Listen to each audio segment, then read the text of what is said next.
So today we are going to discuss about contract law, and the first topic is difference between the agreement and contract. तो अब हम आज ये समझेंगे agreement और contract में डिफरेंस क्या होता है। एग्रीमेंट वो होता है जब हमारी म्यूचुअल अंडरस्टैंडिंग होती है, लाइक दो लोग हैं ए और बी, वो म्यूचुअली डिसाइड कर रहे हैं, they have a meeting of minds, वो सेम चीज़ों की बात कर रहे हैं, सेम ऑफर दे रहे हैं और सेम चीज़ की एक्सेप्टेंस हो रही है, तो हम उसे बोलते हैं एग्रीमेंट। लेकिन कॉन्ट्रैक्ट क्या होता है इसके कॉन्ट्रास्ट में? कॉन्ट्रैक्ट एक लीगली बाइंडिंग डॉक्यूमेंट होता है जो दो लोगों को लीगली बाइंड कर देता है। और कॉन्ट्रैक्ट्स जो होते हैं वो एनफोर्सेबल बाय लॉ होते हैं कि अगर कोई भी कॉन्ट्रैक्ट को ब्रीच कर रहा है तो फिर वो हम कोर्ट जा सकते हैं, उसके लिए हम लोग कोर्ट में जाएंगे उसके एनफोर्समेंट के लिए। बट अगर कोई एग्रीमेंट ब्रीच कर रहा है तो उसके एनफोर्समेंट के लिए हम लोग कोर्ट नहीं जा सकते। जो एग्रीमेंट्स होते हैं थोड़े इनफॉर्मल इन नेचर होते हैं, फ्रेंड्स के साथ हम एग्रीमेंट्स बनाते हैं, फैमिलीज के साथ बनाते हैं, ओरल और रिटर्न दोनों फॉर्म में होते हैं।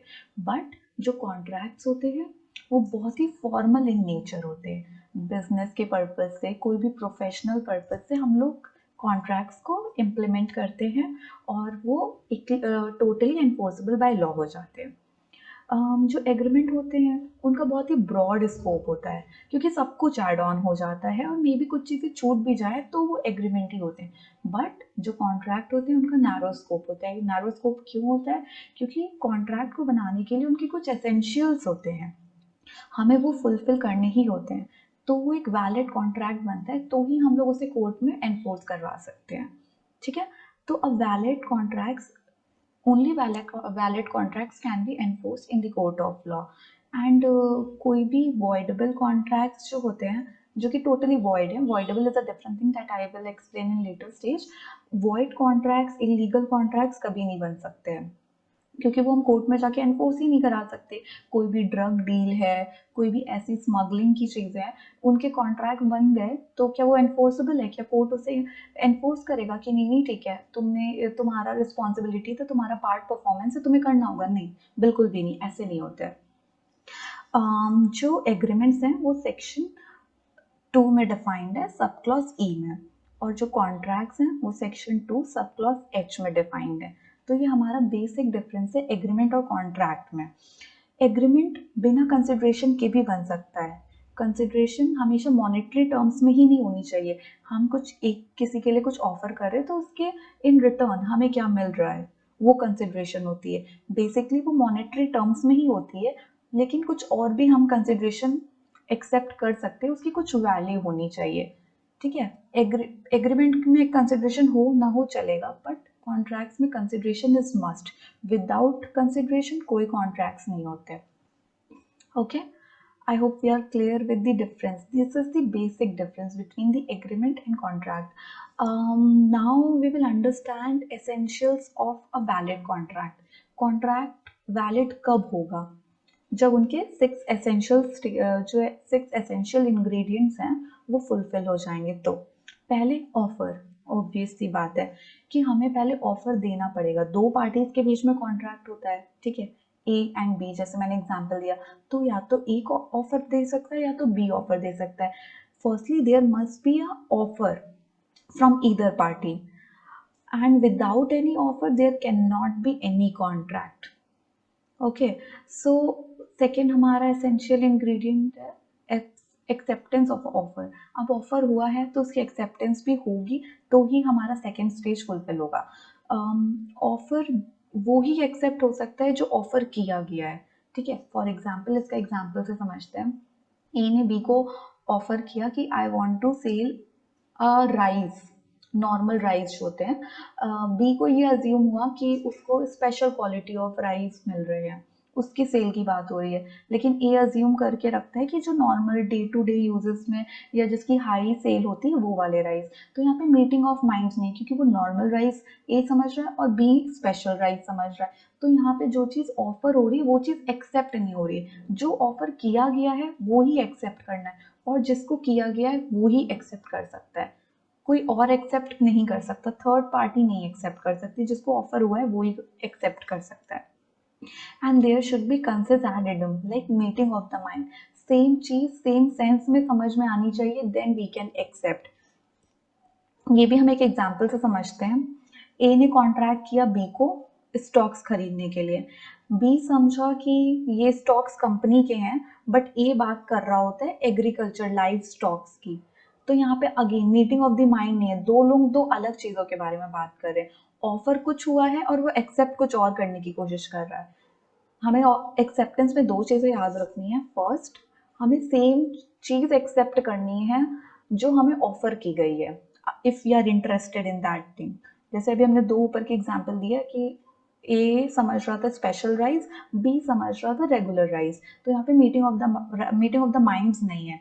अगर एक्सेप्टेंस करना है तो जो ऑफर किया है, फॉर एग्जाम्पल मैंने ऑफर किया है नॉर्मल राइस, तो नॉर्मल राइस का ही एक्सेप्टेंस हो सकता है। This is what we call consensus ad idem. Parties competent होनी चाहिए कॉन्ट्रैक्ट के लिए। लाइक कॉम्पिटेंट क्या होता है कि लीगली केपेबल होनी चाहिए वो कॉन्ट्रैक्ट एक्सेप्ट करने के लिए। ठीक है, capability is a must. Then consideration, अभी भी हमने difference between agreement and contract में समझा था कि कंसिडरेशन होनी चाहिए तो ही कॉन्ट्रैक्ट हम एनफोर्स करवा सकते हैं, तो ही वो एक वैलिड कॉन्ट्रैक्ट टर्म होगा। कंसिडरेशन क्या होती है? For performance of the promise, जो हमें प्रॉमिस परफॉर्म करना है उसके रिटर्न में हमें क्या कंसिडरेशन मिल रही है, something we need in return for the performance of the contract. यही होता है बोथ दी पार्टीज, एक पार्टी कुछ ऑफर कर रही है, प्रॉमिस कर रही है, उसके रिटर्न में सेकेंड पार्टी को कोई कंसिडरेशन मिल रही है। अब उसमें फ्री कंसेंट होनी चाहिए। ये हमारा है फिफ्थ इंग्रेडिएंट कि हमारा फ्री कंसेंट के साथ हम एग्रीमेंट में कॉन्ट्रैक्ट में एंटर करें। ये डिफाइन है सेक्शन 10 में कॉन्ट्रैक्ट एक्ट की कि फ्री कंसेंट क्या होती है। इट मीन्स बेसिकली हमें फ्रीली एक्सेप्ट करना होगा, बिना कोई अनड्यू इन्फ्लुएंस के, बिना कोअर्जन के, बिना फ्रॉड, बिना मिसरिप्रेजेंटेशन के। लाइक कोई हमें डरा रहा है, गन पॉइंट पे रख रहा है कि नहीं तुम्हें तो ये एग्रीमेंट एक्सेप्ट करना पड़ेगा, उस बेसिस पे हम अगर कोई भी कॉन्ट्रैक्ट एक्सेप्ट किया जा रहा है तो वो वॉइडेबल है। जिस पार्टी को कोअर्जन या अनड्यू इन्फ्लुएंस के थ्रू एक्सेप्टेंस दिया जा रहा है वो वॉइड, उसके बिहाफ पे कॉन्ट्रैक्ट वॉइडेबल हो सकता है। A contract is formed when a person contracts other person, he makes a promise to give something in return। ठीक है, वो कंसिडरेशन, एक हम कंसिडरेशन को टर्म करते हैं, वो एक वैल्यू होती है। क्या वैल्यू होती है? परफॉर्मेंस ऑफ अ प्रॉमिस के लिए। हम जो चीज परफॉर्म कर रहे हैं, जो प्रॉमिस हमने किया है, एग्रीमेंट बनाया है कि ठीक है हम ये तुम्हें ऑफर कर रहे हैं या ये हम एक्सेप्ट कर रहे हैं, तो उसके रिटर्न में हमें कंसिडरेशन क्या मिल रही है। और वो जरूरी नहीं है कि वो मनी ही हो, it can be anything, it can be anything that parties are ready to accept। usually a contract without consideration is void। ठीक है, अभी हमारा हो गया एसेंशियल्स ऑफ एग्रीमेंट, हमने कंसिडर। और हमें एक majority age, like majority age क्या होती है? 18 ईयर्स, वी ऑल नो। एक एडल्ट ही कॉन्ट्रैक्ट को एक्सेप्ट कर सकता है, 18 ईयर्स प्लस होने के लिए ही आप कॉन्ट्रैक्ट में एंटर कर सकते हो। बाकी वी डिस्कस अबाउट कैपेसिटी में एक चीज हम लोग और देख लेते हैं कि इनसेन जो है या इंटॉक्सिकेटेड है वो कॉन्ट्रैक्ट्स नहीं बना सकते, और वो बनाते हैं तो वो वॉइडेबल कॉन्ट्रैक्ट होते हैं, वो प्रॉपर वैलिड कॉन्ट्रैक्ट्स टर्म नहीं होंगे। Now our third topic for today is doctrine of privity of contract. ये डॉक्ट्रिन क्या है, प्रिविटी ऑफ कॉन्ट्रैक्ट क्या है? प्रिविटी ऑफ कॉन्ट्रैक्ट ये होता है, बेसिकली ये कहा जाता है कि law does not allow a stranger और a third party to enter into a contract और सूट। जो कॉन्ट्रैक्ट, जो एग्रीमेंट का पार्ट है, जो दो लोग पार्टी हैं, टू और मोर पीपल, जो जितने लोग भी पार्टीज हैं कॉन्ट्रैक्ट के, वो ही उसको एनफोर्स कर सकते हैं, वो ही उसके बेनिफिट इंजॉय कर सकते हैं, और वो ही सूट भी फाइल कर सकते हैं कि अगर कोई प्रॉब्लम हो रही है, ब्रीच ऑफ कॉन्ट्रैक्ट है, या कोई जिसने अपना प्रॉमिस कंप्लीट नहीं किया है, जो उसका परफॉर्म करना था वो उसने कंप्लीट नहीं किया, तो फिर इन केसेस में दो पार्टीज जो इन्वॉल्व है वो ही सूट फाइल कर सकती है। एक स्ट्रेंजर या कि थर्ड पार्टी कभी कॉन्ट्रैक्ट में बेनिफिट नहीं ले सकता या सूट नहीं फाइल कर सकता। इसके कुछ एक्सेप्शंस भी हैं, वो वील अंडरस्टैंड। पहला है ट्रस्ट। अगर ट्रस्ट के बेसिस पे, like if a contract is made between the trustee of a trust and another party, then the beneficiary of the trust can sue for performing. कि हमारा एक्सेप्शन है कि अगर ट्रस्ट के बेसिस पे हम कोई भी कॉन्ट्रैक्ट बना रहे हैं ट्रस्ट पे, तो उसका जो भी बेनिफिशियरी है वो सूट फाइल कर सकता है, वो कॉन्ट्रैक्ट इम्प्लीमेंट करवा सकता है, परफॉर्मेंस कंप्लीट करवा सकता है, और अगर नहीं होता है तो उसके ब्रीच के डैमेजेस भी ले सकता है. अब इसका एग्जांपल समझते हैं. Arjun and Vikas. These were two brothers, but Vikas was an illegitimate child, and Arjun and his father said कि एक कॉन्ट्रैक्ट बना रहे हैं जिसमें I am giving you all my property, all my bank account, everything. लेकिन उसकी condition ये है कि जब विकास 18 ईयर्स का हो जाएगा, when he will attain majority of age, तो फिर उसको इक्वल शेयर मिलेगा उसकी प्रॉपर्टी का भी, और बैंक अकाउंट में जितने भी फंड्स हैं, जितना भी मनी है, उसका इक्वल शेयर मिलेगा. इस बेसिस पे ये लोग कॉन्ट्रैक्ट में एंटर होते हैं. एंड जब वो अटेन करता है मेजॉरिटी, तो फिर वो वापस अपने भाई अर्जुन को बोलता है कि I want back my share, the share which my father gave me. तो अर्जुन डिनाइज, यहाँ पे अर्जुन मना कर देता है कि नहीं, तुम्हारा कोई शेयर नहीं है, और I am not ready to pay you a single penny. Now in this case सिर्फ कॉन्ट्रैक्ट किसके बीच हुआ था? अर्जुन एंड अर्जुन के फादर. विकास कौन है? विकास इज अ इलेजिटिमेट चाइल्ड. ठीक है, लेकिन यहाँ पे विकास सूट फाइल कर सकता है for the performance of the contract. भले वो यहाँ पे पार्टी नहीं है, पार्टी यहाँ पे अर्जुन एंड अर्जुन के फादर ही है, बट कॉन्ट्रैक्ट में ट्रस्ट के बेसिस पे फादर एंड सन का रिलेशनशिप है, उस ट्रस्ट के बेसिस पे कॉन्ट्रैक्ट बनाया गया है. एंड ये बोला है कि अगर ये कंडीशन फुलफिल होगी तो ही तुम्हें मेरी प्रॉपर्टी का हाफ शेयर मिलेगा. एंड विकास 18 ईयर्स मेजॉरिटी अपनी एज अटेन कर चुका है, तो यहाँ पे उसका पूरा राइट है, तो यहाँ पे वो सूट फाइल कर सकता है for the benefit of the contract. अब हमारा सेकंड आ जाता है फैमिली सेटलमेंट. फैमिली सेटलमेंट में क्या होता है? If a contract is made under a family settlement, अगर हम कोई भी कॉन्ट्रैक्ट को फैमिली सेटलमेंट में बना रहे हैं, तो यहाँ पे स्ट्रेंजर या थर्ड पार्टी या जो भी बेनिफिशियरी है उस कॉन्ट्रैक्ट का, वो उसके बेनिफिट एंजॉय कर सकता है. कैसा होता है? Now will understand this thing. Nancy father and mister A, like एक गर्ल होती है नैन्सी, उसके फादर, एंड एक बंदा, उसका नाम है mister A. Nancy's father and mister A enter into a contract. ये दो लोग कॉन्ट्रैक्ट में एंटर होते हैं. मिस्टर ए सेज कि he would marry Nancy and only Nancy, and if he breaches the contract he would pay 50,000 as damages. Now what happens? Mr. A marries someone else, he breaches the contract. Now Nancy files the suit against whom? Against Mr. A. Nancy suit file कर देती है, लेकिन यहाँ पे वो बोलता है, mister ए ये बोलता है कि कॉन्ट्रैक्ट तो तुम्हारे पापा के साथ मेरा हुआ था. I was enter into a contract with Nancy's father, and Nancy can not enjoy any benefit, nor she can file any suit. ना वो सूट फाइल कर सकती है, ना उसके कोई बेनिफिट एंजॉय कर सकती. बट ये फैमिली सेटलमेंट का था, यहाँ पे स्ट्रेंजर्स या थर्ड पार्टी इसके बेनिफिट एंजॉय कर सकते हैं. और अगर कोई भी ब्रीच होता है कॉन्ट्रैक्ट का, तो वो सूट भी फाइल कर सकते हैं. ये एक्सेप्शन है प्रिविटी, डॉक्ट्रिन ऑफ प्रिविटी का. नाउ थर्ड हम देखते हैं असाइनमेंट ऑफ कॉन्ट्रैक्ट. ये असाइनमेंट क्या होता है? If a contract is made for the benefit of a person, then he can sue upon the contract even though he is not the party. अगर दो लोगों में कॉन्ट्रैक्ट हुआ है एंड वो किसी थर्ड पर्सन के बेनिफिट के लिए है, like A and B enter into a contract. Now A is the uncle of C and B is the father of C. A और B दो लोग हैं जो कॉन्ट्रैक्ट में एंटर करते हैं.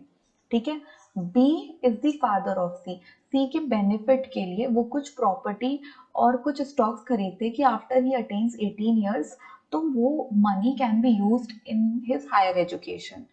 तो now B's father is dead. Now C files the suit कि उसे वो उसके फादर का जो मनी है, जो उसके फादर ने कॉन्ट्रैक्ट किया था ए के साथ और ए के सेफ कीपिंग में रखवाया हुआ है वो मनी, वो उसको वापस चाहिए, क्योंकि वो ऑलरेडी ये असाइनमेंट ऑफ कॉन्ट्रैक्ट है, वो एक थर्ड पर्सन के बेनिफिट के लिए किया गया। किसके बेनिफिट के लिए? यहाँ पे सी के बेनिफिट के लिए किया गया, बल्कि सी यहाँ पे पार्टी नहीं है, सिर्फ ए और बी कॉन्ट्रैक्ट के party. Still C can file a suit. अब हमारा फोर्थ है एक्नॉलेजमेंट और estoppel. What is this? If a contract requires that a third party pays certain amount to the third party. If a contract requires a party to pay some amount to the third party that he she acknowledges, then it becomes binding obligation for the party to pay third party. इसका हम example से समझते हैं। Peter ने 1,000 रुपए दिए John को कि वो अर्जुन को पे कर दे। John acknowledges the receipt of the fund. John acknowledges करता है कि हाँ वो पे करेगा, हाउएवर वो फेल हो जाता है, वो नहीं पे करता है अर्जुन को। तो यहाँ पे अर्जुन जॉन के अगेंस्ट रिकवरी सूट फाइल कर सकता है, recovery of the amount. Peter ने 1,000 रुपीज दिए थे जॉन को दिए थे कि अब वो आगे अर्जुन को पे करेगा, वो पैसा वो आगे पे किसको करेगा? अर्जुन को करेगा। और जॉन एक्नॉलेज भी करता है कि उस रिसिप्ट को भी एक्नॉलेज करता है, इस कंडीशन को भी कि ठीक है वो आगे अर्जुन को पे करेगा, लेकिन वो नहीं पे करता है, वो इसमें फेल हो जाता है। नाउ व्हाट हैपेंस कि Arjun can file a suit, file the recovery suit to recover that amount 1,000 rupees जो उसको पेंडिंग है, जो उसको पे करने हैं जॉन के अगेंस्ट, वो सूट फाइल कर सकता है। ये हमारी doctrine of privity of contract की कुछ एक्सेप्शन थे। वैसे तो लॉ हमारा कहता है कि कोई भी स्ट्रेंजर या कोई भी थर्ड पार्टी सूट फाइल नहीं कर सकता है जो कॉन्ट्रैक्ट का पार्ट नहीं है। लाइक ए और बी के बीच कॉन्ट्रैक्ट हुए तो बस ए और बी ही बेनिफिट एंजॉय करेंगे, वो ही एक दूसरे के अगेंस्ट सूट फाइल कर सकते हैं अगर कोई भी कंडीशन का ब्रीच होता है। लेकिन प्रिविटी ऑफ कॉन्ट्रैक्ट हमें कुछ कंडीशंस बताती है, कुछ एक्सेप्शंस बताती है। किन केसेस में कॉन्ट्रैक्ट, किस केसेस में थर्ड पार्टी या स्ट्रेंजर कॉन्ट्रैक्ट फाइल कर सकता है, सूट फाइल कर सकता है कॉन्ट्रैक्ट का पार्ट ना होकर भी। ये हमने समझ लिया। ट्रस्ट है एक एग्जाम्पल, फैमिली सेटलमेंट है, असाइनमेंट ऑफ कॉन्ट्रैक्ट है जहाँ पे हम एक्नॉलेज करते हैं एज अ स्टॉपर। ये सब चीजें कंडीशंस हैं, एक्सेप्शंस हैं किसकी? Doctrine of privity of contract की। Now we will look forward, हमारा आगे का टॉपिक क्या है। नाउ विल अंडरस्टैंड ऑफर क्या होता है। अभी तो हमने समझा ऑफर क्या होता है, ये हमारा एक कंडीशन है, एक एसेंशियल कंडीशन है कॉन्ट्रैक्ट को। बिना ऑफर के तो कोई कॉन्ट्रैक्ट बन नहीं सकता है। ऑफर स्टार्ट ही होता है, कॉन्ट्रैक्ट का फर्स्ट स्टेप होता है। जब किसी को कुछ ऑफर करते हैं तो ही वो फर्स्ट स्टेज होता है, फर्स्ट स्टेप होता है कॉन्ट्रैक्ट स्टार्ट होने का। बट एग्जैक्टली क्या होता है, now will understand in depth कि ऑफर क्या होता है। So basically offer is something when offer and acceptance, offer and acceptance जो होते हैं ना बहुत ही बेसिक चीज है, बेसिक कॉन्ट्रैक्ट के हैं। बिना बिना ऑफर के कोई कॉन्ट्रैक्ट हो ही नहीं सकता, क्योंकि जब ऑफर ही नहीं होगा तो उसका एक्सेप्टेंस कैसे होगा, और एक्सेप्टेंस नहीं होगा तो फिर आगे के इंग्रेडिएंट्स क्या? ऑफर एंड प्रपोजल दोनों साइमल्टेनियसली चलते हैं। और ऑफर वर्ड हम लोग ब्रिटिश लॉ में यूज करते हैं, बल्कि प्रपोजल वर्ड हम लोग इंडियन लॉज में यूज करते हैं। But these two words are use simultaneously, offer and proposal. Now will see for offer. Offer जो हमारा होता है that should be very clear. जो हम ऑफर करना चाहते हैं वो हमें बहुत ही क्लियरली बताना पड़ेगा कि हम क्या चीज ऑफर कर रहे हैं, ठीक है? क्योंकि उसमें बहुत सारे वेरिएशंस होते हैं, बहुत सारी वेराइटीज होती है, क्वालिटी की चेंजेस आ जाते हैं। तो फिर हमें अपनी ऑफर में बहुत ही स्पेसिफिक, अब हम ये नहीं बोल सकते I am offering my mobile, I am offering to sell my mobile phone which I have in my hand right now. तो मेरे पास कौन सा फोन है, मैं कौन सा फोन यूज कर रही हूँ, या मेरे हाथ में कौन सा फोन है, मैं कौन से कंपनी का फोन चला रही हूँ, कौन सा ब्रांड है उसका, सैमसंग है या ओप्पो है या आईफोन है, वो कौन सा है, वी डोंट नो। तो हमें यहाँ पे वेग हो जाएगा, सामने वाला सैमसंग समझ के एक्सेप्ट कर रहा है पर मेरे पास तो ओप्पो है। तो यहाँ पे क्या हमारे पास क्लैरिटी है? नहीं, ये बहुत वेग है। Mobile, I want to sell out my mobile, ये बहुत ही वेग स्टेटमेंट है। कौन सा मोबाइल, कितने का, उसका प्राइस क्या है, उसका मॉडल क्या है, उसके पास उसकी मेरे पास ओरिजिनल रिसिप्ट है या नहीं, बिलिंग है या नहीं। तो हमें बहुत चीज़ें क्लियर करनी रहती हैं, क्लियरिटी के साथ हमें ऑफर बनाना होता है, ऑफर देना होता है सामने वाले को कि उसको सारे टर्म्स एंड कंडीशन क्लियरली समझ में आ जाए, जिससे जो चीज़ हम ऑफर कर रहे हैं वो वही चीज़ एक्सेप्ट करे, कोई वेगनेस ना हो, कोई एम्बिग्विटी ना हो, कोई कंफ्यूजन ना हो। जो ऑफर होता है वो एक लीगल ऑब्लिगेशन बना देता है। लीगल ऑब्लिगेशन कैसे? जो ऑफर है अगर वो एक्सेप्ट हो जाएगा, मैंने मान लो ऑफर किया, मैंने आपको ऑफर किया कि I want to sell my pen, I want to sell my pen, ठीक है। अब वो कौन सा पेन है? आई मैंशनड कि ये ए ब्रांड का पेन है, ए ब्रांड का है, मैंने बहुत क्लियरली मेंशन कर दिया, एंड इट कॉस्ट ₹50 का ए ब्रांड का पेन है, that is I am offering to you. तो मैंने बहुत क्लियरली, मेरा ऑफर बहुत क्लियर है, राइट। तो अब अगर आप सामने से ये ऑफर एक्सेप्ट कर लोगे कि okay I want to buy this a pen for ₹50 which you have offer to me, तो यहाँ पे क्लियर हो गया हमारा कि जो चीज़ मैंने ऑफर करी वही चीज़ आपने एक्सेप्ट कर ली। वो एक्सेप्टेंस आपको, आपने जैसे ही मुझसे कम्युनिकेट करी through any medium, through telephone, through letter, through post, वैसे ही वो एक लीगल ऑब्लिगेशन बना देगा कि जो मैंने ऑफर किया वो आपने एक्सेप्ट कर लिया, अब ये लीगली वैलिड है, लीगली बाइंड कर दिया हम दोनों को, ठीक है। जो ऑफर होता है मस्ट बी कम्युनिकेटेड, ऑब्वियसली मेरे दिमाग में है मैं ऑफर करना चाहती हूँ, पर मतलब मेरी विलिंगनेस है, मेरे इंटेंशन है, पर मैं वो एक्सप्रेस नहीं कर रही हूँ। Willingness need to be expressed कि हम क्या ऑफर करना चाह रहे हैं, क्या चीज़ है वो आइटम क्या है, उसका कॉस्ट क्या है, उसका सब कुछ A to Z जो भी हमारे पास उसकी डिटेलिंग है वो हमें क्लियरली बतानी होगी। Offers can be conditional, conditional कैसे हो सकते हैं ऑफर्स की? लाइक दो तीन चीज़ें मैं सेल आउट कर रही हूँ, उसमें से आप मे बी एक ले रहे हो, या मेरी कंडीशन है कि आप मुझे कुछ एडवांस पेमेंट करो एंड देन या लमसम में पेमेंट करो, तो फिर तो ऑफर में कंडीशंस भी हो सकती है। Offer specific to a person भी हो सकता है, लाइक स्पेसिफिकली मैं आपको ही ऑफर कर रही हूँ कि आप ही मेरा ऑफर एक्सेप्ट करोगे, ये ऑफर स्पेसिफिकली टू बी, सिर्फ बी ही एक्सेप्ट कर सकते हैं क्योंकि ये ऑफर सिर्फ उसके लिए है। ऐसे ही जनरल ऑफर्स भी होते हैं, generally open to the public, public कोई भी एट लार्ज उस ऑफर को एक्सेप्ट कर सकती है। तो ये हमारा डिफरेंस है स्पेसिफिक और जनरल ऑफर में, ठीक है। और हमारा ऑफर कैन बी एक्सप्रेस्ड और इम्प्लाइड, एक्सप्रेस भी हो सकता है हमारा ऑफर और इम्प्लाइड भी हो सकता है, it can be both.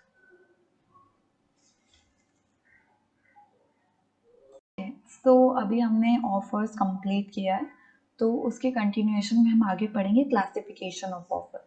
Offer कुछ टाइप्स के भी होते हैं, वो भी क्लासीफाई कर सकते हैं, बेसिकली उनके क्लासिफिकेशन हम इजीली कर सकते हैं।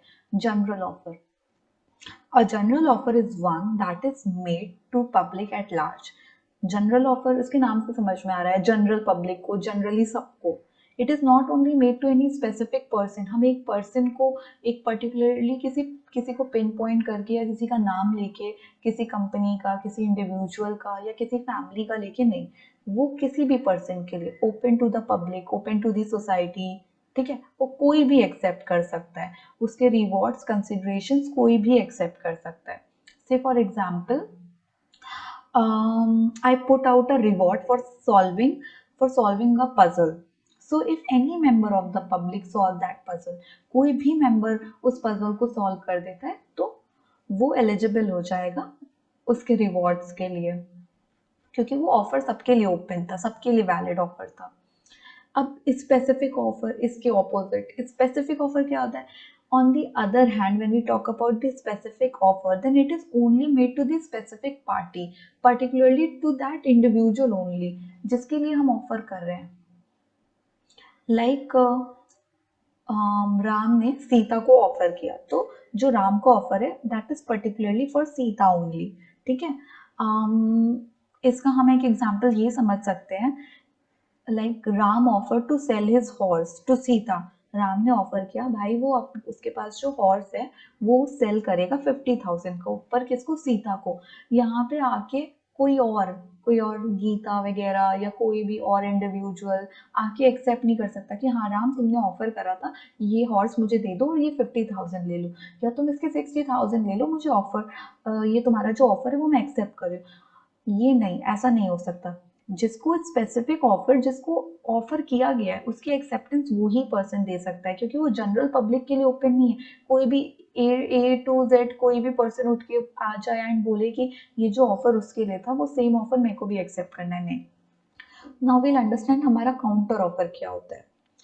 There may be times when a promise will only accept part of an offer. Counter offer मतलब टाइम्स होता है कि हम सिर्फ पूरा पूरा कॉन्ट्रैक्ट या जो सॉरी पूरा ऑफर जो है, हम पूरा ऑफर नहीं एक्सेप्ट कर सकते कॉन्ट्रैक्ट में एंटर करने के लिए, पर कॉन्ट्रैक्ट में एंटर करने के लिए कुछ उसके पार्ट्स एक्सेप्ट कर सकते हैं। For example like Ram offers कि मेरे पास 2 हाउसेस हैं, house number A and house number B. मेरे को दोनों हाउस सेल करने हैं, दोनों, एंड कोई भी एक पर्सन उन दोनों हाउस को ले सकता है। तो मैं उसको कांटेक्ट करती हूँ राम को, मैं बोलती हूँ राम को, उसने मुझे ही ऑफर किया है फॉर एग्जाम्पल, तो मैं राम को बोलती हूँ नहीं मुझे सिर्फ हाउस नंबर ए लेना है, not both the house, house A and B नहीं। तो मैं एक कंडीशन मैंने पुट कर दी, मैं पार्शियली ऑफर एक्सेप्ट कर रही हूँ। अब मैं उसके नेगोशिएशन करूँ उस रेट के कि like you are selling the house for 10 lakhs, no I want to pay you only 9 lakhs। तो ये जो नेगोशिएशंस हो रहे हैं या जो ऑफर है हम उसको पार्ट में एक्सेप्ट कर रहे हैं, उसको हम काउंटर ऑफर करते हैं, क्योंकि हम काउंटर उसको आर्ग्यू कर रहे हैं, काउंटर हम उसको नेगोशिएट करवा रहे हैं, काउंटर हम उसको अपनी स्टेटमेंट्स अपने भी टर्म्स बता रहे हैं।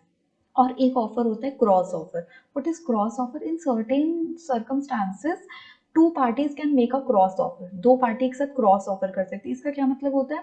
लाइक सेम टाइम पे identical offer and acceptance, same time पे सेम टाइम पे राम जाके सीता को बोलता है कि मेरे को ये चॉकलेट बॉक्स तुम्हें सेल करना है, ये चॉकलेट्स अब्रॉड की हैं, बहुत ही मतलब बहुत ही इजीली अवेलेबल चॉकलेट्स नहीं है, तो ये मुझे सेल करना है। सीता भी उसी टाइम पे आके बोलती है कि Ram you got that box, the box full of chocolate, those are from abroad, मुझे वो ही खरीदनी है तुमसे।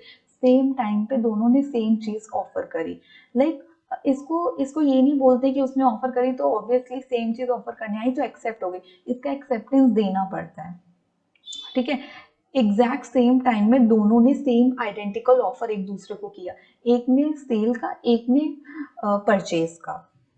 एक को बेचना है एक को खरीदना है, पर सेम टाइम पे दोनों ने एक दूसरे को ऑफर किया जाके। तो यहाँ पे हमारी क्लासिफिकेशंस कंप्लीट हो जाते हैं। और अभी मैंने समझा ही दिया है कि essentials of a valid offer क्या होते हैं। ऑफर ऑफर क्लियर होना चाहिए, एम्बिगुअस नहीं होना चाहिए, वेगनेस नहीं होनी चाहिए, बहुत ही क्लियरिटी के साथ हमें बताना चाहिए हमें सेल क्या करना है, ठीक है। यहाँ पे जैसे उसने बोल दिया एक ही बॉक्स था उसके पास, अब्रॉड से फॉरेन की चॉकलेट थी, लेकिन अभी वो सिर्फ चॉकलेट बोलता तो कंफ्यूजन हो जाता है ना, क्लियरिटी नहीं, किटकैट चाहिए, पर्क चाहिए, सिल्क चाहिए, कौन से चॉकलेट चाहिए, तो ये हम अपनी क्लैरिटी होनी चाहिए क्या एग्जैक्टली हम क्या ऑफर कर रहे हैं, वेग नहीं होना चाहिए। ऑफर हमें कम्युनिकेट करना पड़ेगा through words, through letter, through message, email, anything, through a telephone call कि हाँ भाई ये तुम्हें ऑफर ये करना चाहते हैं। जब तक हम ऑफर अपना अपनी जो विलिंगनेस है, जो इंटेंशन है, उनको एग्जैक्टली वर्ड्स में एक्सप्रेस नहीं करेंगे, एक्शन के थ्रू एक्सप्रेस नहीं करेगा तो सामने वाले को समझ नहीं आएगा। तो ये हमारे एसेंशियल्स हैं ऑफर के कि वो टोटली कम्युनिकेट होनी चाहिए। ऑफर्स कंडीशनल हो सकते हैं, नेगेटिव ऑफर्स भी हो सकते हैं, नेगेटिव कि ये तुम ना करो अगर तो लाइक तो फिर मैं तुम्हें इतना पे करूंगा। टू रिस्ट्रेन और टू एब्स्ट्रेन समवन डूइंग समथिंग, सिर्फ ऑफर कुछ करने के लिए, कुछ परफॉर्म करने के लिए ही नहीं होते हैं, बहुत इंपॉर्टेंट चीज है। ऑफर कुछ ऐसी भी चीज हो सकती है किसी पर्सन को रिस्ट्रिक्ट करने के लिए कि if you don't go on this farm, if you don't visit in this farm or you don't open this shop, like मेरे पास मोबाइल शॉप है और तुम सेम एरिया सेम लोकेलिटी में शॉप नहीं ओपन कर रहे हो, तो मैं तुम्हें 1 लाख रुपीज पे करूंगा, ठीक है। क्योंकि क्यों करूंगा? क्योंकि वो मार्केट में कंपटीशन के सीन की वजह से, और मैं तुम्हारे साथ कॉन्ट्रैक्ट में एंटर कर रहा हूँ कि तुम शॉप इतने एरिया में 100 मीटर्स में या 500 मीटर्स की रेंज में नहीं खोलोगे। तो कॉन्ट्रैक्ट ऐसे भी होते हैं किसी को ऐसे भी ऑफर्स और ऐसे कॉन्ट्रैक्ट भी हो सकते हैं किसी को एब्सटेन करने के लिए, रिस्ट्रिक्ट करने के लिए, they are also valid offer. And offer हमारे स्पेसिफिक और जनरल दोनों हो सकते हैं, ये तो अभी हमने समझ लिया कि स्पेसिफिक और जनरल ऑफर एग्जैक्टली क्या होते हैं, ये हमने क्लासिफिकेशन में देख लिया। Now we will understand invitation to offer. Offer और इनविटेशन टू ऑफर में क्या डिफरेंस है? अभी हमने ऑफर की बात करी, लेकिन ऑफर और invitation to offer same same लग रहा है ऐसे नहीं, बट ये दोनों ही डिफरेंट चीज है। ऑफर और इनविटेशन ऑफर में डिफरेंस, ये बहुत ही बेसिक डिफरेंस है इंटेंशन का। इंटेंशन ये है, इंटेंशन टू द पार्टीज, हम किनको पार्टी बनाना चाहते हैं। क्योंकि जब हम ऑफर करते हैं तो वो एक स्पेसिफिक पर्सन को ही होता है, स्पेसिफिक लोगों के लिए होता है। लेकिन जो इनविटेशन होता है वो इनवाइट कर रहे हैं कि आप ऑफर लेकर आओ, जनरल पब्लिक ऑफर लेकर आए और हम वो एक्सेप्ट करेंगे।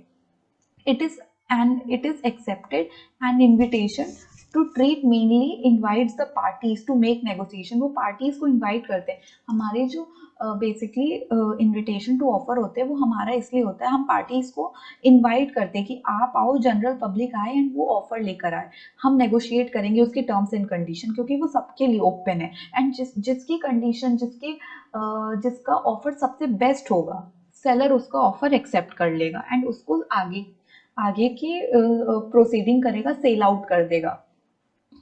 When we go to a book shop, जब हम बुक शॉप में जाते हैं तो what we see, we merely see the display of books in the shops, that is invitation to trade by the booksellers to the general public, anyone passing, आसपास से जो भी निकल रहे हैं, गुजर रहे हैं, वो बुक शॉप देख रहे हैं, वहां पे बुक लगी हुई देख रहे हैं एंड वो अगर अंदर आते हैं चूज करने के लिए कि उन्हें कौन सी बुक खरीदनी है, तो वो ऑफर करते हैं, बेसिकली अपनी बेस्ट प्राइस बताएंगे, ये उनको बुक पसंद आई, ये बुक का नाम बताएंगे, ठीक है। तो वो ये नहीं है कि वो अगर अंदर आए हैं तो वो बाइंड हो गया, वो उन्हें बुक खरीद के ही जानी पड़ेगी, नहीं। It is just invitation to offer. आप जो भी खरीदने वाले लोग हैं, जो भी परचेजर्स हैं, जिन्हें इंटरेस्ट है बुक खरीदने में, वो जाएंगे, अपना ऑफर पुट फॉरवर्ड करेंगे और सेलर को जो भी ऑफर सबसे बेस्ट लगेगा वो उसे अपनी बुक सेल आउट कर देगा। इसका सबसे बेस्ट एग्जाम्पल है ऑक्शन। ऑक्शन में हमने देखा है चीजें लगी रहती हैं, ऐसे डिस्प्ले पे लगी रहती हैं, या एंटिक चीजें जो होती हैं वो ऐसे लगी रहती हैं। वो क्या होती हैं? वो हम सिर्फ ऑफर दे रहे हैं सबके लिए, जनरल पब्लिक के लिए। वो शोरूम है, वो खुला हुआ है, आप आओ, वो डिस्प्ले पे हैं चीजें। एंड जिसका, मान लो मैं शॉपकीपर हूँ, मुझे जिसका ऑफर सबसे बेस्ट लगेगा, लाइक एक चीज है मेरे पास, एक फ्लावर पॉट है, एंटिक फ्लावर पॉट, वो मैंने यहाँ पे लगा के रखा है डिस्प्ले के लिए। लाइक 2-3 लोग आए, कोई उसका बोल रहे 800, कोई बोल रहा है 900, कोई बोल रहा है 1000, तो मुझे लगा हाँ 1000 मुझे सबसे ज्यादा अमाउंट मिल रहा है तीनों में, तो मुझे जिसका ऑफर अच्छा लगेगा मैं उसको ऑफर दे दूंगा कि ठीक है, now you can by this flower, antique flower pot for rupees 1000। तो ये हमारा है इनविटेशन टू ऑफर, क्योंकि ये सबके लिए खुला है, कोई भी आ सकता है, कोई भी मुझे बता सकता है कि मैं इतना पे कर सकता हूँ, ये टर्म एंड कंडीशंस हैं, ये है। तो सेलर को जिसकी सबसे बेस्ट लगेगी वो उसके साथ आगे प्रोसीड करेगा सेल के लिए। Okay, so now we are winding up the class for today. So we today understood difference between the agreement and contract, essentials क्या होते हैं हमारे कॉन्ट्रैक्ट के, प्रिविटी ऑफ कॉन्ट्रैक्ट क्या, प्रिविटी जहाँ पे थर्ड पार्टी पार्ट नहीं हो सकती, कोई भी स्ट्रेंजर पार्ट नहीं हो सकता, जो दो पार्टीज हैं या जो लोग एग्रीमेंट, जो लोग कॉन्ट्रैक्ट का पार्ट है, 2 लोग, 3 लोग, 4 लोग, कितने भी लोग हो सकते हैं, पर जो एग्जैक्टली पार्ट है कॉन्ट्रैक्ट का वो ही उसके बेनिफिट एंजॉय कर सकते हैं, प्लस वो ही सूट फाइल कर सकते हैं कोर्ट में जाके अगर कॉन्ट्रैक्ट ब्रीच होता है। और उसके हमने एक्सेप्शंस यहाँ पे समझ लिए, फैमिली सेटलमेंट, ट्रस्ट वगैरह, ये सारी चीजें, assignment of a contract, estoppel, ये हमारी कंडीशंस थी। ऑफर क्या होता है, ऑफर के क्लासिफिकेशन हमने समझ लिए, general, specific, cross, counter offer, ये होते हैं। इनविटेशन टू ऑफर और ऑफर में क्या डिफरेंस, सिंपल डिफरेंस होता है हमारा, हम ऑफर में बता रहे हैं कि हम स्पेसिफिकली किसको देना चाहते हैं, इनविटेशन सबके लिए, हम किसी को स्पेसिफिकली ऑफर नहीं कर रहे हैं, जिसका ऑफर सेलर को सबसे बेस्ट लगेगा वो उसको सेल करेगा। और एग्रीमेंट हमने समझ लिया, एग्रीमेंट सिर्फ एक म्यूचुअल अंडरस्टैंडिंग होती है, उसमें कंसिडरेशन हो ना हो दोनों चलेगा, पर एक प्रॉपर कॉन्ट्रैक्ट में सारी इंग्रेडिएंट्स मिलने चाहिए। 6 के 6 हमने पढ़े, offer, acceptance, free consent, capacity, consideration, ये सारी चीज़ें हमने समझी। लेकिन अगर एग्रीमेंट में नहीं भी होंगी तो भी एग्रीमेंट ठीक है, बहुत ही इनफॉर्मल नेचर का होता है, फ्रेंड्स फैमिलीज के साथ बनाते हैं। बट जब हम अपने कॉन्ट्रैक्ट की बात करते हैं तो अभी मैंने समझाया था कि ये बहुत ही फॉर्मल नेचर का होता है, बिजनेस पर्पस, प्रोफेशनल पर्पस के लिए यूज होता है। ठीक है, तो ऐसे आज हमने ये सब चीज़ें समझी। I hope you all understand and enjoyed the class. As you know, we are studying about contracts law. So first of our topic is acceptance. Now we will understand the meaning of the acceptance in little depth. So what is acceptance? Acceptance is basically defined in section 2 subclause B of contract law, Indian contract law. Okay? So acceptance क्या होती है? Basically जब कोई offer हमें दिया जा रहा है और वो सेम ऑफर सेम सेंस में हम एक्सेप्ट करते हैं, उसे हम ऑफर बोलते हैं।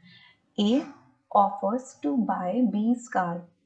ए ने ऑफर किया बी को उसकी कार खरीदने के लिए ₹10 लाख की। बी ने वो ऑफर एक्सेप्ट किया कि okay, I will purchase your car for ₹10 lakh.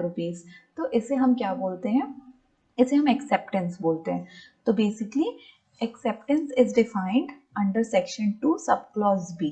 ठीक है, ये हमें ध्यान रखना है कि सेक्शन में डिफाइन है, when the person to whom the proposal has been made only to the specified person, जिस स्पेसिफिक पर्सन को हम प्रपोजल या ऑफर दे रहे हैं वो पर्टिकुलर पर्सन उस ऑफर या प्रपोजल को जब एक्सेप्ट करता है बेसिकली, तो हम उसे एक्सेप्टेंस बोलते हैं। सेम ऑफर को सेम सेंस में उसको एक्सेप्ट करना है। कंसेंट एड इडम होना चाहिए, मीटिंग ऑफ माइंड होना चाहिए, कंसेंट के साथ सेम ऑफर को एक्सेप्ट करना चाहिए। ये नहीं कि आप कुछ और बोलो, नहीं ये नहीं देके कुछ और आप ऑफर कर दो, ऐसा नहीं हो सकता। जो ए ने ऑफर किया था अपनी कार, मारुति सुजुकी उसकी कार है, उसने वो सेल के लिए बोला था, तो बेसिकली 10 लाख रुपीज की कार थी, तो बी वही मारुति कार ₹10 लाख की एक्सेप्ट करेगा, तो उसे हम उसे एक वैलिड एक्सेप्टेंस बोलेंगे, acceptance of a contract. Okay, तो when the proposal is accepted, it becomes, when the proposal is accepted and it becomes a proposal, it becomes irrevocable. Okay, वो हम उसको ब्रीच नहीं कर सकते क्योंकि हम उसमें बाइंडिंग हो जाते हैं, लीगल ऑब्लिगेशन, लीगल बाइंडिंगनेस आ जाती है। An offer does not create any legal obligation. एक ऑफर लीगल, एक जब ऑफर हम लोग कोई प्रपोजल या ऑफर सामने रखते हैं ऑन टेबल, हम ये रखते हैं कि ये मेरा ऑफर है, ये चीज का ऑफर है, तो वो लीगली बाइंडिंग नहीं होता है। पर जब वो ऑफर एक्सेप्ट हो जाता है, वो एक प्रॉमिस बन जाता है, वो प्रॉमिस बन जाता है, तब वो लीगली बाइंडिंग होता है, उसे कोर्ट में ले जाके एनफोर्स भी करवा सकते हैं। सो बेसिकली हमें ये याद रखना चाहिए, दो पार्टीज होनी चाहिए, एक ऑफर और एक एक्सेप्टर। जो ऑफर को एक्सेप्ट कर रहा हो बेसिकली वो एक्सेप्टर होता है। ठीक है, an offer can be revoked before it is accepted. Offer को हम रिवोक कब कर सकते हैं? रिजेक्ट कर सकते हैं, एक्सेप्ट ना करें उसका रिवोकेशन कब तक दे सकते हैं? जब तक ऑफर को हमने एक्सेप्ट नहीं किया। ऑफर जब एक बार एक्सेप्ट हो गया तो फिर वो एक्सेप्ट हो गया, वो बाइंडिंग है, उस पर लीगल ऑब्लिगेशन क्रिएट हो जाएंगे। Once the offer is accepted and communicated, it can not be revoked.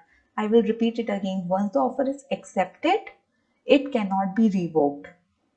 It need to be accepted and it need to be communicated. Communicate कैसे करेंगे? in any desirable mode.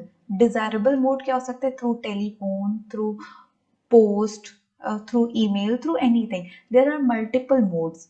तो हम उनमें से जो भी ऑफर ने अगर कोई कंडीशन रखी है कि इसी तरीके से आप कम्युनिकेट करें, तो जो एक्सेप्टर है, जो एक्सेप्ट कर रहा है ऑफर को, वो उसी मोड में अपना एक्सेप्टेंस देगा with in the limited period of time. Limited क्या होता है? जो रीजनेबली एक्सेप्टेड टाइम है, उस टाइम पीरियड में वो ऑफर एक्सेप्ट हो जाना चाहिए। अब कुछ रूल्स है रिगार्डिंग वैलिड एक्सेप्टेंस। रूल्स क्या है? Acceptance can be only made by the person to whom the offer is given. Simple सी बात है, ये अभी हमने समझा कि वो ही पर्सन ऑफर एक्सेप्ट कर सकता है जिसको हमने ऑफर दिया है। ठीक है, मान लो पर्सन ए को हमने ऑफर दिया, बी सी डी ई कोई और थर्ड फोर्थ पर्सन आके उस ऑफर को एक्सेप्ट नहीं कर सकता। ठीक है, बेसिकली अब हम सेकेंड कंडीशन पे आ जाते हैं, जो वैलिड एक्सेप्टेंस की सेकेंड कंडीशन है। It has to be absolute and unqualified.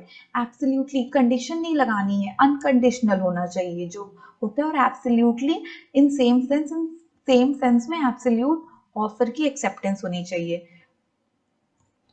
ठीक है, उसमें अगर हम काउंटर ऑफर दे रहे हैं तो उसको हम एक्सेप्टेंस नहीं बोलते, काउंटर ऑफर भी एक्सेप्ट करना चाहिए ऑफरर।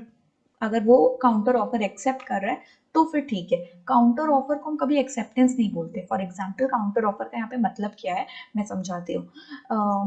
ए ने ऑफर किया बी को अपनी साइकिल सेल करने के लिए 20,000 की, पर बी ने बोला कि ये नहीं बोला कि मैं एक्सेप्ट कर रहा हूँ 20,000 का। बी ने बोला if you sell this cycle for rupees 18,000 then I will purchase it. अगर तुम इसको 20,000 की ना सेल करके इसको मुझे 18,000 की दे दो तो मैं एक्सेप्ट कर लूंगा। तो यहाँ पे तो एक्सेप्टेंस हुई नहीं, ये क्वालिफाइड एक्सेप्टेंस है, एब्सोल्यूट है ही नहीं एक्सेप्टेंस, और कंडीशनल हो गई तो हम इसे काउंटर ऑफर बोलते हैं, हम इसे एक्सेप्टेंस नहीं मानते।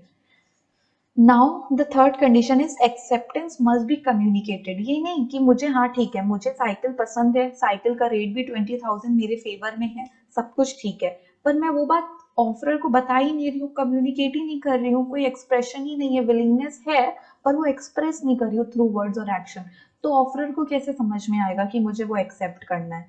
तो जब तक हम अपना एक्सेप्टेंस कम्युनिकेट नहीं करते हैं तब तक सामने वाले को नहीं समझ में आता है। तो ये वैलिड एक्सेप्टेंस का बहुत इंपॉर्टेंट रूल है कि जो हमारी एक्सेप्टेंस है वो हमें कम्युनिकेट करनी होगी। और प्रिस्क्राइब्ड मोड में बेसिकली जिस प्रिस्क्राइब मोड में उसने डिमांड करा है उस मोड में हमें अपनी एक्सेप्टेंस देनी होगी। नो अपनी अपने तरीके से अपनी आइडियोलॉजी या आइडिया के हिसाब से हमें मोड नहीं चूज करना है, जिस मोड में उसने ऑफरर ने एक्सेप्टेंस मांगा है उस मोड में हम देंगे। और बेसिकली अगर एक क्वेश्चन आते हैं बेसिकली, अगर मेरी silence can amount to acceptance की हम एकदम साइलेंट है, ना हम हाँ बोल रहे हैं ना हम ना बोल रहे हैं, हम उस पर्टिकुलर चीज पे एकदम साइलेंट बैठे हैं, तो द आंसर इज नो। मेरी silence is never assume to be is never assume to as a acceptance. वो वैलिड एक्सेप्टेंस कभी नहीं होती क्योंकि हम उस चीज पे एकदम चुप है, ना नीदर नेगेटिव नॉर पॉजिटिव, हम कोई रिस्पॉन्स ही नहीं दे रहे हैं, तो साइलेंस हमारी कभी भी एक्सेप्टेंस नहीं मानी जाती है। और हमें एक रीजनेबल टाइम में उस प्रपोजल को एक्सेप्ट कर लेना चाहिए, एक रीजनेबल टाइम पीरियड में। अब हमारी next we will talk about consent. अब कंसेंट क्या होती है? फ्री कंसेंट होनी चाहिए।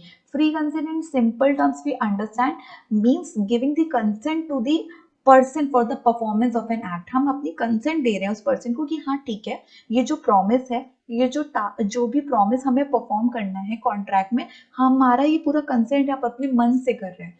हमें किसी ने जबरदस्ती गन पॉइंट पे या गन पॉइंट पे नहीं, कोई हमें डरा नहीं रहा है, कोई हमें धमका नहीं रहा है, हम अपनी कंसेंट के साथ फ्री विल के साथ इस कॉन्ट्रैक्ट में एंटर करना चाहते हैं, ये प्रॉमिस फुलफिल करना चाहते हैं। ठीक है, कंसेंट हम कैसे देते हैं? Consent basically own will say देते हैं कि हाँ ठीक है पूरा मन है हमारा ये चीज करने का, ये चीज खरीदने का या ये चीज बेचने का।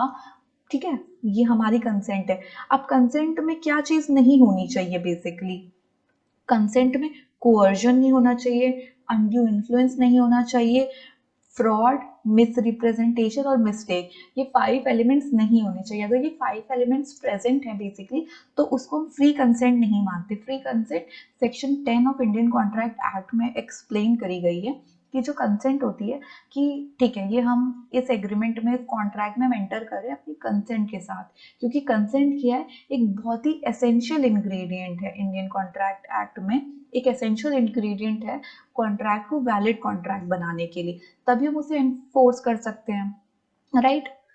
तो कंसेंट हमारी कभी भी ऐसे कोअर्जन में नहीं होनी चाहिए। लाइक हमें किसी ने फैक्ट्स मिस रिप्रेजेंट कर दिया, अब बोला कि ठीक है ये फॉरेन ब्रीड का हॉर्स है ब्लैक कलर का, और हम इसे 10,000 का सेल कर रहे हैं, ठीक है, पर वो एक्चुअली हॉर्स होता है इंडियन ब्रीड का। मेरा मन होता है कि मुझे तो फॉरेन ब्रीड का ही हॉर्स चाहिए 10,000 में, लेकिन वो इंडियन ब्रीड का हॉर्स होता है। तो यहाँ पे हमने मिस रिप्रेजेंटेशन हो गया, हमने फैक्ट्स को कुछ और ही बता दिया, फ्रॉड से हम सेल आउट कर रहे हैं। ठीक है, तो फ्रॉड नहीं करना चाहिए, तो वो सब वो फ्री कंसेंट का पार्ट नहीं होते। इसका एक एग्जांपल है, हस्बैंड, एक हस्बैंड होता है, वो अपनी वाइफ को बोलता है कि वाइफ के पास जितनी भी प्रॉपर्टी है वो सारी वो हस्बैंड को कॉन्ट्रैक्ट के थ्रू उसके बेसिकली उसके नाम करनी होगी उसे। और अगर वो वाइफ सारी प्रॉपर्टी अपनी उसको हैंड ओवर नहीं करती है तो हस्बैंड विल कमिट सुसाइड। तो ये तो कोर्जन है, आप किसी को डरा रहे हो, किसी को धमका रहे हो कि ऐसा नहीं होगा तो आई विल अटेम्प्ट सुसाइड। तो जो इसमें कंसेंट दी है उसने फ्री विल से थोड़ी दी, अपनी मन से थोड़ी दी है, it is under the pressure, influence के अंडर, या फैक्ट्स को मिसरिप्रेजेंट करने के थ्रू दी है, या फ्रॉड या बाय मिस्टेक दे दिए, तो इनको हम कभी भी फ्री कंसेंट नहीं अज्यूम करते हैं। ये फ्री कंसेंट नहीं होती, और ऐसे कॉन्ट्रैक्ट वॉइडेबल होते हैं at the option of the party जिससे फ्री कंसेंट नहीं ली गई है। ठीक है, वो उनके बिहाफ पे ये कॉन्ट्रैक्ट्स वॉइडेबल होते हैं। अब now we will understand the eligibility. Eligibility क्या होती है कॉन्ट्रैक्ट में? तो हमें कॉन्ट्रैक्ट, हम तभी कॉन्ट्रैक्ट में एंटर करते हैं जब हम एलिजिबल होते हैं उस कॉन्ट्रैक्ट के लिए। ठीक है, एलिजिबिलिटी क्राइटेरिया बहुत इंपॉर्टेंट है फुलफिल करना। Attaining specified age, Indian contract के हिसाब से हमें मेजॉरिटी ऑफ एज अटेन कर लेना चाहिए। मेजॉरिटी एज 18 ईयर्स है। 18 ईयर्स के जब हम हो जाएंगे only then we can enter into a contract. ठीक है, सेकेंड कंडीशन है बीइंग ऑफ साउंड माइंड। हम मेंटली रिटार्टेड, मेंटली इल नहीं है, परफेक्टली साउंड माइंड के हैं, in a condition to make decisions and to enter into a contract. जब हम इन कंडीशन को फुलफिल करके अगर कॉन्ट्रैक्ट में एंटर कर रहे हैं तो फिर it is a valid contract. And not to be disqualified from entering into a contract on the basis of any law that is subjected to intoxication के थ्रू, लाइक उस टाइम हम intoxicated है drugs के, alcohol के, किसी भी intoxication के under अगर हम वो कर रहे हैं तो वो वैलिड हमारा एक्सेप्टेंस नहीं है। तो हमें जब एलिजिबिलिटी क्राइटेरिया को प्रॉपर फुलफिल करना जरूरी है। अब हम समझेंगे what is attaining 18 years. Like a minor does not hold the capacity, minor के पास इतनी कैपेसिटी नहीं होती है कि वो कोई कॉन्ट्रैक्ट या बिजनेस अरेंजमेंट में कोई कॉन्ट्रैक्ट बना सके। Any agreement made with minor for any business purpose, जो भी एग्रीमेंट अगर हमने किसी भी माइनर के साथ बनाया है तो वो टोटली वॉइड होता है। Void have in issue, beginning से ही उस कॉन्ट्रैक्ट को हम वॉइड मान के चलेंगे क्योंकि वो हमने एक 18 ईयर बिलो माइनर के साथ बनाया है। That minor has not attain the majority age, that is 18 years. So ऐसे कॉन्ट्रैक्ट्स वैलिड नहीं होते। If any person aged below 18 years enters into a contract, if any person below the age of 18 years enters into a contract, he cannot ratify the agreement unless and until he turns out to 18. This means that an invalid agreement can never be rectified. अब वो agreement ही invalid है तो invalid agreement को हम rectify तो कर ही नहीं सकते हैं। Minor, minor being a beneficiary, minor को हम बेनिफिशियरी जरूर बना सकते हैं कॉन्ट्रैक्ट का, even though minor is prohibited. Minor individually खुद से प्रोहिबिटेड है एग्रीमेंट में एंटर करने के लिए, but minor can be the beneficiary. ये section 30 of Indian contract act में एक्सप्लेन किया गया है कि minor can not participate as a partner, उसको पार्टनर की तरह नहीं पार्टिसिपेट करा सकते बिजनेस में। एक एग्जाम्पल है कि बिजनेस में पार्टनर की तरह नहीं उसे पार्टिसिपेट करा सकते डे टू डे एक्टिविटीज में, but he can enjoy the benefits earn by the firm. ये ऐसा होता है कि वो बेनिफिट जरूर एंजॉय कर सकता है। A minor always enjoy the benefit of being a minor. For example, मैं एक 18 ईयर प्लस हूँ, ठीक है, एंड द सामने वाला पर्सन बी एक है, वो 18 ईयर्स बिलो है, बट उसने अपनी एज मिस रिप्रेजेंट करी, उसने फ्रॉड से मेरे साथ कॉन्ट्रैक्ट में एंटर हो गया, एंड अब वो कॉन्ट्रैक्ट में एंटर हो गया एंड मुझे पता नहीं थी उसकी एज, और उसने मुझे बताया कि he is 18 years plus, 18 years का है वो, एंड मैंने उस बात पे ट्रस्ट कर लिया। बट जब कोर्ट में केस जाएगा ना, he can always take the benefit of being minor, and जो लाइबिलिटीज आएंगी वो लाइक पर्सन, जो पर्सन उसके साथ कॉन्ट्रैक्ट में एंटर किया जाए, यानी कि मैं उसके साथ कॉन्ट्रैक्ट में एंटर की हूँ तो लाइबिलिटी मैं होल्ड करूंगी, मुझे प्रॉब्लम होगी फॉर, क्योंकि माइनर ने तो यहाँ पे प्रिटेंड करी अपनी age, and he can plead minority through through some simple formalities. बस। तो यहाँ पे रूल ऑफ एस्टॉपल एप्लीकेबल नहीं होता है माइनर के लिए। Contract through means of guardian, अब हम कॉन्ट्रैक्ट में एंटर कर रहे हैं गार्जियन की हेल्प से, या मेन गार्जियन पार्टीज हैं और हम सिर्फ बेनिफिशियरी हैं। In some cases guardian can enter into a valid contract for the benefit और for the benefit of the minor, तो उसमें माइनर बेनिफिशियरी रह सकता है, but guardian has no right to bind a minor to buy any immovable property under the contract। वो minor कोई भी immovable property contract के अंडर परचेज नहीं कर सकता। क्यों? क्योंकि he is a minor over there. तो एलिजिबिलिटी क्राइटेरिया की कुछ कंडीशंस हैं, कुछ रूल्स हैं which we have to always look, क्योंकि हम ये डिफरेंस नहीं ले सकते कि उसने प्रिटेंड करी एज एंड वो 18 ईयर्स से प्लस का नहीं था, मुझे नहीं पता था। It was my duty, my responsibility to see मैं किसके साथ कॉन्ट्रैक्ट में एंटर हो रही हूँ। That is very very important. Now we will study about exception. Exception of what? Exception to consideration under Indian contract act. ठीक है, Indian contract में एक्सेप्शंस क्या है कंसिडरेशंस को लेके। तो बेसिकली हमने अभी तक ये पढ़ा है, ये समझा है अपनी लास्ट वीडियोस में कि कंसिडरेशन के बिना कोई कॉन्ट्रैक्ट नहीं होता है। Consideration is very very important, very essential ingredient. बिना कंसिडरेशन के कोई वैलिड कॉन्ट्रैक्ट बन ही नहीं सकता। वो कॉन्ट्रैक्ट अगर बन जाएगा तो it will only be a agreement, वो कॉन्ट्रैक्ट के लिए नहीं होता है, वो बाइंडिंग नहीं होता है, वो enforceable by the court of law नहीं होता है। तो consideration plays this much important role. Now will understand what is consideration. As we all know, consideration is the value that is exchanged in behalf कि हम कुछ खरीद रहे हैं या हम कुछ प्रॉमिस कर रहे हैं, प्रॉमिस टू परफॉर्म समथिंग, उसके एक्सचेंज में, उसके रिटर्न में जो कंसिडरेशन दी जा रही है जिसकी कोई वैल्यू है। Most of the time it is money, but it is not always to be a money, it has to be something which has value, जिसकी कोई वैल्यू है, जिसकी कोई कीमत है। Consideration is term is very important for a valid contract. So according to section 2D of Indian Contract Act, consideration is defined when at the desire of the promisor, the promisee or any other person has done or abstained from doing something for exchange of some consideration, the consideration that is promised to the person। या तो वो कोई act कर रहा है या अपने आप को एब्सटेन कर रहा है कोई एक्ट करने से, तो उसे हम कॉन्ट्रैक्ट टर्म करते हैं, उसके लिए वो कंसिडरेशन पर्सन देता है हमें। बिना कंसिडरेशन के कोई कॉन्ट्रैक्ट नहीं होता है। ओके इसके अभी हम विल अंडरस्टैंड कि इसके एक्सेप्शन क्या है।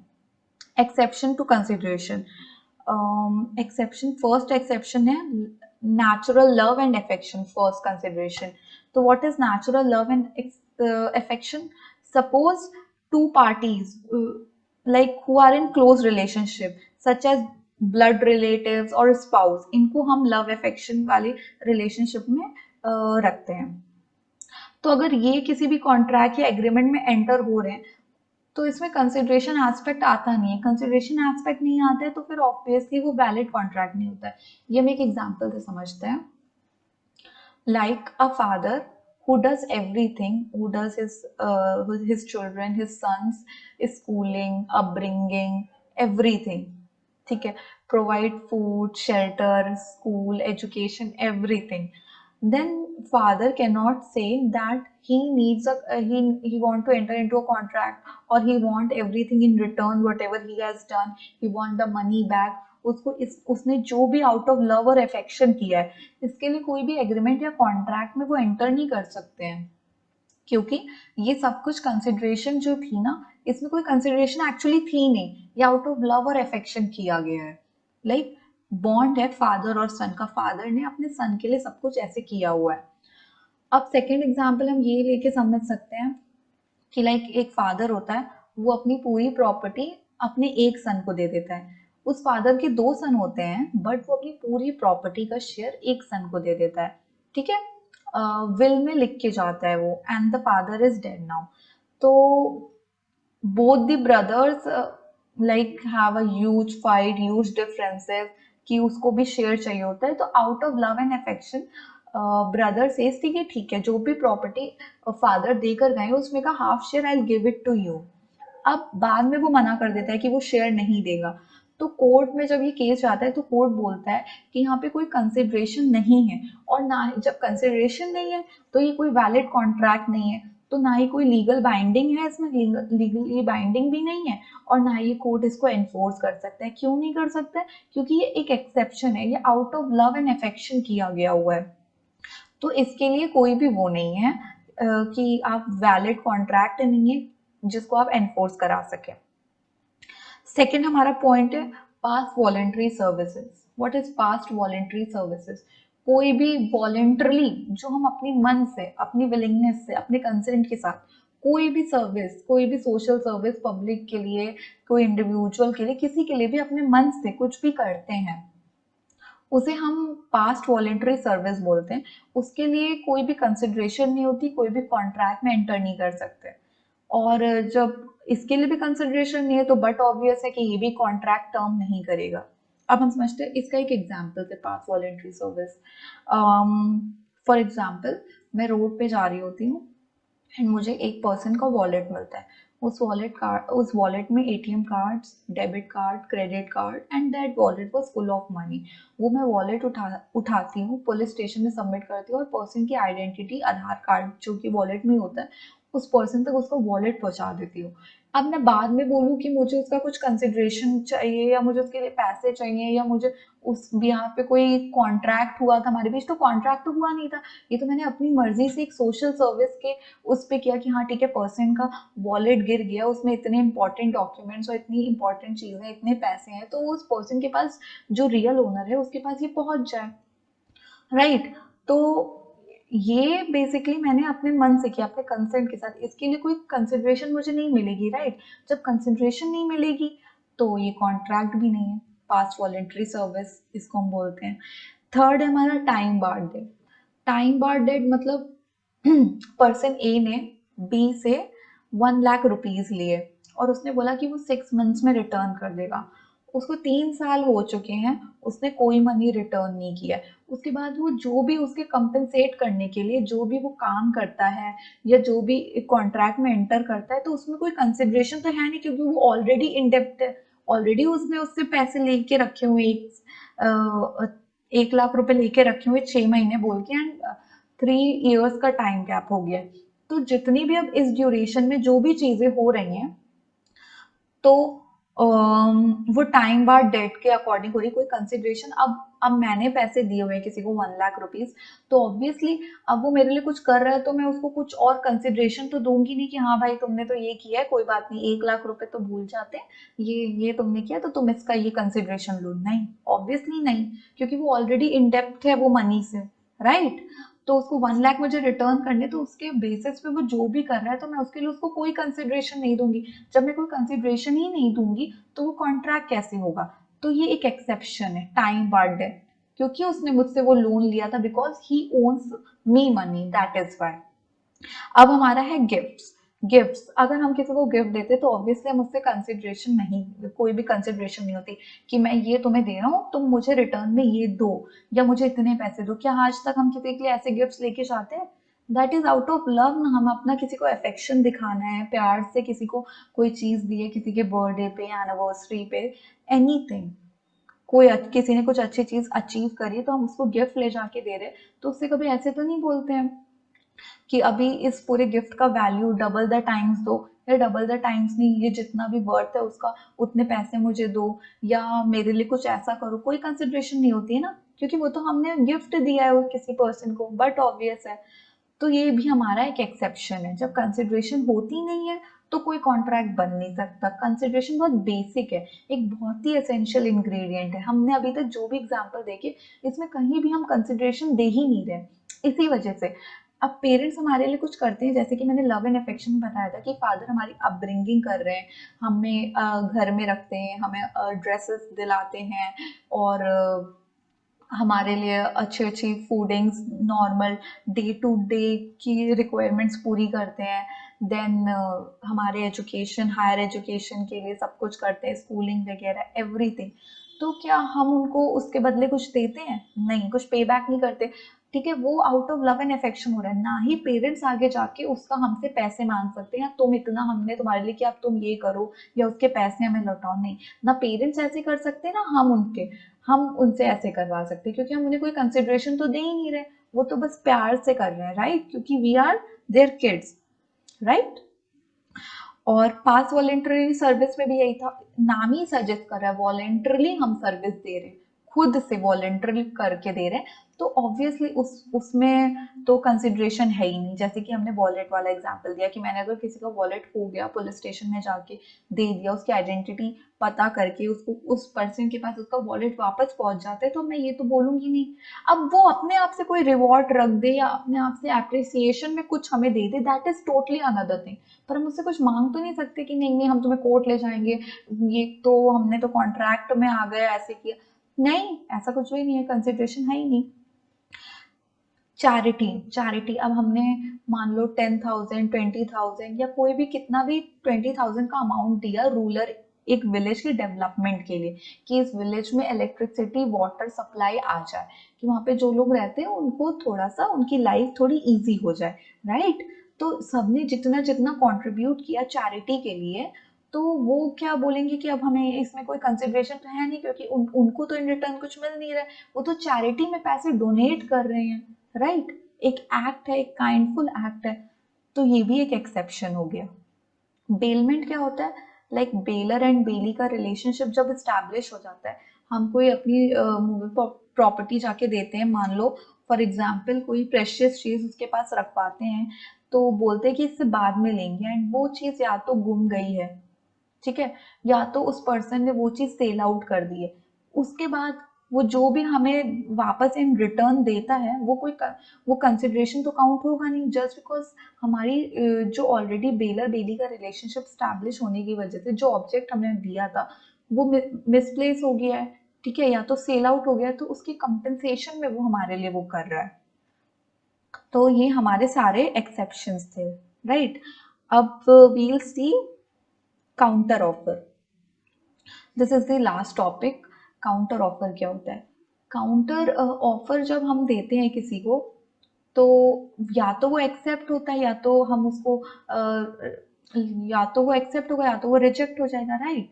But counter offer is something कि जब हम अपनी कंडीशंस लगाते हैं, जब हम उस ऑफर के साथ नेगोशिएट करने लगते हैं, कि 10,000 की चीज़ है, हम से कि नहीं हमें आप इसको 9,000 की कर दो या 8,000 की कर दो, या इसमें हमें ये भी ऐड ऑन करके दे दो, जब हमारा नेगोशिएशन स्टार्ट हो जाता है और रियल ऑफर जो हमारा होता है वो एक्चुअली ओरिजिनल ऑफर नहीं रह जाता है, हम उसकी जगह दूसरी चीजें बात करने लगते हैं, दैट इज काउंटर ऑफर।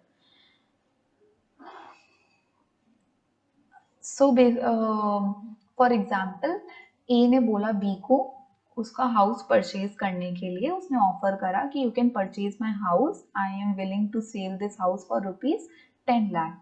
तो बी बोलता है कि नहीं, I want to purchase it in 9 lakh.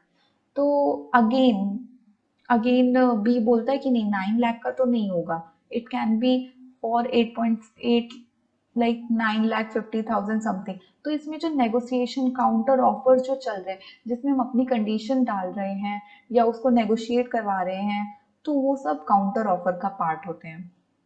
यहाँ पे ओरिजिनल ऑफर तो एक्सेप्ट हो नहीं रहा है, यहाँ पे ऑफर को हमने ऑल्टर कर दिया है, ऑल्टरेशन डाल दी है नेगोशिएशन करके, राइट।